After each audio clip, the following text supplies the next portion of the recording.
Last week in the Wall Street Journal, reporter Peter Loftus examined the controversial move by the FDA to initiate a pilot program that gives dying cancer patients an opportunity to take novel, experimental, unapproved drugs and therapies. While patients have been granted access to experimental drugs in the past, they are almost always part of a large clinical trial or a study. And this practice leaves many patients who do not live near a clinical trial center or site, or maybe they don't meet specific enrollment criteria with few, if any, options. Certainly there is compassionate use, but in this situation, permission is granted by the drug maker. They have to provide this permission before anything can be reviewed, and then it's approved by the FDA. This is cumbersome, it's lengthy, the process goes on, and many patients do not have that much time left. Under this new pilot, there's now a single call center and a single point of contact within the FDA with a much shorter application process. There are valid arguments on both sides of this issue to allow these drugs to be released prematurely, and the way in which the drug is approved and made available to consumers is also up for debate.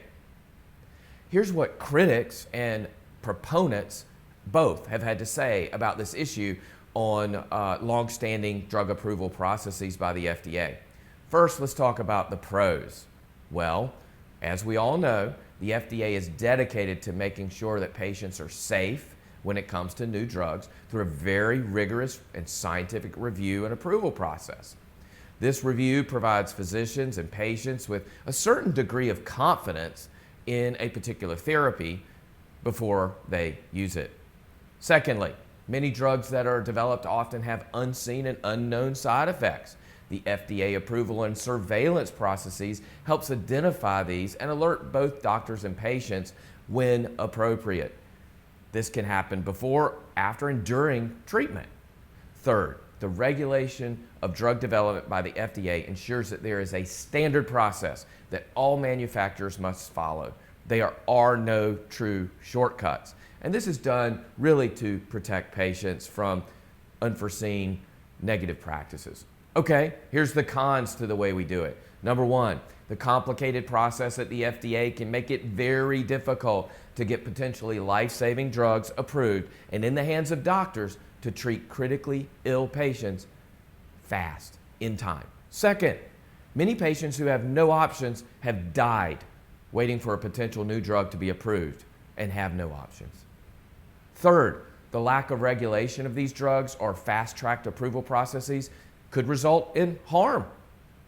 Four, pharmaceutical makers may take less regulation as an opportunity to take advantage of us, take a shortcut, and put lives at risk because they want to make more money. Okay, here's my take on the situation.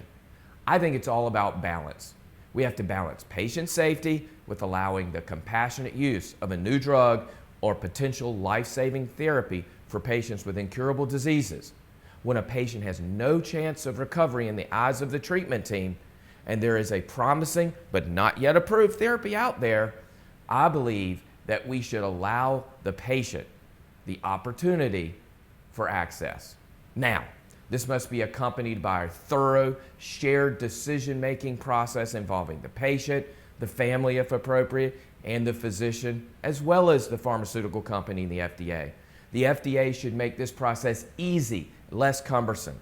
Time spent on the phone and filling out lengthy bureaucratic forms may result in what I call death while waiting.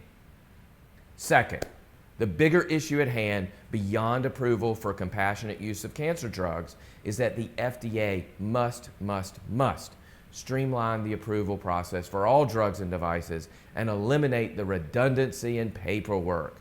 They've got to limit the expense to developers. As it stands right now, smaller companies with innovative ideas can't afford to go to the FDA with a promising drug or device until they obtain more funding from venture capitalists or are acquired by a big company because of the enormous expense that's involved. I think this limits innovation.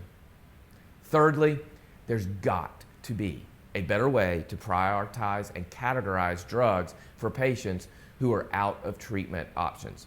These high value and high potential drugs must be identified earlier in the development life cycle, and the FDA must be ready to to allow their use in advance of a dying patient's request. Fourth, for patients with little or no hope, newly developed drugs can provide the very hope that is needed to get them through the next week, the next day, or even the next hour. Let's cut down on the red tape and the bureaucratic delays, and let's do just that. Let's give our patients hope.